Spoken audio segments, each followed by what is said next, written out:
أهلا وسهلا مشاهدينا الكرام في هذه النشرة الإخبارية، وهذا أبرز عنوانها: نشرة إنذارية تتوقع هبوب رياح قوية وتطير للغبار بعدد من المناطق المغربية. قبل الخوض في التفاصيل لا تنسوا الصلاة والسلام على رسولنا الكريم ولايك للفيديو والاشتراك في القناة مع تفعيل الجرس للتوصل بكل جديد.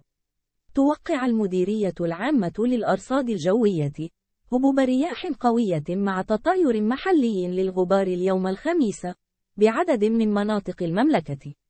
وأوضحت المديرية في نشرة إنذارية من مستوى يقظة برتقالي اطلع عليها سيت أنفو أنه يتوقع هبوب رياح قوية من 75 إلى 90 كم في الساعة مع تطاير محلي للغبار يومه الخميس 21 من مارس الجاري، ابتداء من الساعة 8 صباحا إلى غاية 11 ليلا من نفس اليوم، بكل من وجدة، أنقاد، جرادة، فكيت، جرادة، تورر، كرسيف، مدلت، أزيلال، ورزازات، بولمان، تنغير، الراشيدية، صفرو، إفران، خنيفرة وبني ملال.